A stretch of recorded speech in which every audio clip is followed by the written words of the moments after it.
दोस्तों, इस चुनाव में जब राहुल गांधी खटाखट नौकरी देने का वादा कर रहे थे तो पीएम मोदी उसका मजाक उड़ा रहे थे। बीजेपी हंस रही थी कि ऐसे कोई खटाखट नौकरी देता है क्या।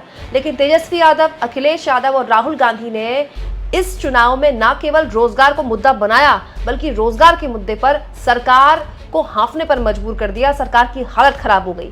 अब स्थिति यह है दोस्तों कि अभी जब लोकसभा के अंदर निर्मला सीतारमण ने बजट पेश किया तो उसमें केवल गूंज खटाखट की थी, यानी कि उन नौकरियों की, उस रोजगार की जिसका अभी तक बा या ना, यानी कि बेरोजगारी का बा और नौकरी का ना भी पिछले 10 सालों में सरकार ने नहीं बोला। दोस्तों, सरकार ने रोजगार के मुद्दे पर मुंह की खाई है बहुत बुरी तरह से इस चुनाव में। इसलिए इसे सबक लेते हुए और राहुल गांधी ने जिस तरह से अपने न्याय पत्र में पहली नौकरी पक्की की बात की थी, उन चीजों से आगे बढ़ते हुए, उन चीजों से इंस्पायर होते हुए ऐसा लगता है कि वित्त मंत्री ने अपने बजट में जो ऐलान किए हैं उनको ये बात समझ में आ गई कि रोजगार के मुद्दे को तो आपको एड्रेस करना पड़ेगा। दोस्तों, रोजगार को लेकर एक योजना लेकर आई है सरकार। 1 करोड़ युवाओं को सरकार 500 बड़ी कंपनियों में 1 साल तक इंटर्नशिप करवाएगी। 1 करोड़ युवाओं को 500 कंपनियों में हर महीने 5,000 रुपए इंटर्नशिप के तौर पर इन बच्चों को मिलेंगे, इन लोगों को मिलेंगे। 5 साल में 1 करोड़ युवाओं को इसका सीधा सीधा लाभ मिलेगा। दोस्तों, मैं आपको शॉर्ट में जल्दी से ये पूरी खबर, ये पूरा ऐलान बता देती हूँ। ईपीएफओ के तहत पहली बार रजिस्टर्ड होने वाले कर्मचारियों को 1 महीने के वेतन का 15,000 रुपए तक 3 किश्त में डायरेक्ट लाभ ट्रांसफर किया जाएगा और रोजगार पाने के पहले 4 साल में इन्हें ईपीएफओ योगदान के तहत नियोक्ता और कर्मचारी दोनों को डायरेक्ट प्रोत्साहन प्रोवाइड कराया जाएगा। नियोक्ताओं को समर्थन देने के लिए सरकार ने बजट में कहा है कि अतिरिक्त कर्मचारियों को 2 साल तक उन्हें प्रतिमाह योगदान 3,000 तक की प्रतिपूर्ति की जाएगी।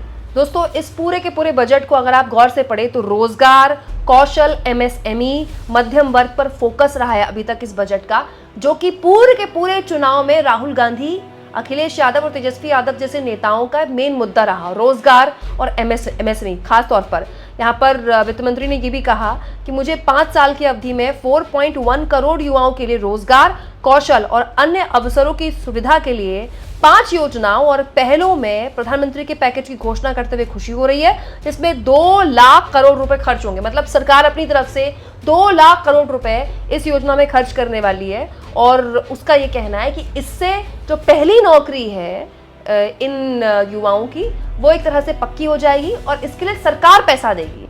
और सरकार ये चाहती है कि पहली नौकरी के लिए इंटर्नशिप भी इन युवाओं को मिले, जिससे वो स्किल भी होंगे और इससे उनके पास रोजगार भी आ सकता है।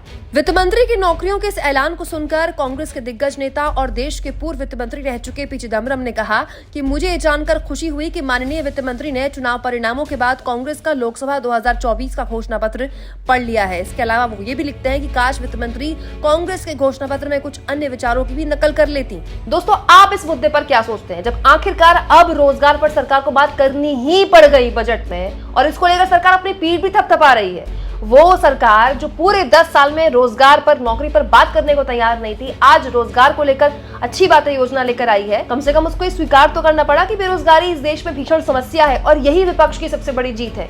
आप इस मुद्दे पर क्या सोचते हैं दोस्तों? कमेंट बॉक्स में जरूर लिखें और जितना हो सके चैनल को शेयर करें, सब्सक्राइब करें और थैंक्स और ज्वाइन के ऑप्शन से अगर आप चाहें तो कुछ आर्थिक मदद भी चैनल की जरूर करें।